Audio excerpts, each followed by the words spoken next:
জীবন থেকে একটা জিনিস শিখতেছি, চাইলেই সবার আপন হওয়া যায় না। হ্যালো এভরিওয়ান, আসসালামু আলাইকুম। ব্লগটি শুরু করছি সকালবেলা নাস্তা থেকে। সকালবেলা আলু ভাজি আর রুটি। বাজারে গিয়েছিলাম কিছু সবজি আনার জন্য, তার সাথে একটা কাঁঠালও নিয়ে আসছি। এসে কাটাকাটি করে দুপুরে রান্না করে নিয়েছি। বেগুন দিয়ে মাছ দিয়ে চালতা দিয়ে ডাল রান্না করেছিলাম। কিভাবে যে ডাল রান্নাটা স্কিপ হয়ে গেছে আসলে আমি বুঝতেই পারিনি। তারপর অনেকগুলো কাপড় কেচে নিয়েছি। আগে কিছু শুকনো কাপড় ছিল, সেগুলো ভাঁজ করে নিয়েছি। তারপর আবারও চলে আসলাম বিকেলবেলা ছাদে। ছাদটাকে ঝাড়ু দিয়ে একদম পরিষ্কার করে নিয়েছি। আমার ব্লগটি যদি কোনো অংশে ভালো লাগে প্লিজ একটা লাইক দিয়ে সাবস্ক্রাইব করে আমার পাশে থাকবেন।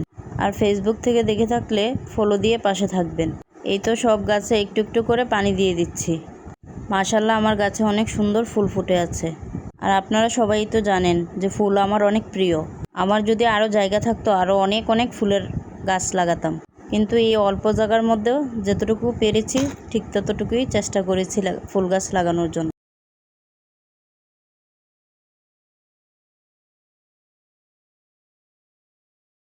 মাশাআল্লাহ, এদিকে পেঁপে গাছে পেঁপে হয়েছে, একটু একটু করে বড় হচ্ছে। দেখতে মাশাআল্লাহ অনেক সুন্দরই লাগতেছে।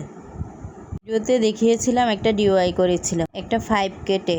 এই যে তার মধ্যে গাছ লাগানো হয়েছে, দেখুন কত সুন্দর লাগতেছে। এটা ওপর থেকে তোলা হয়েছিল। আবার একদিন বারান্দা থেকে ভালোভাবে দেখিয়ে দেব।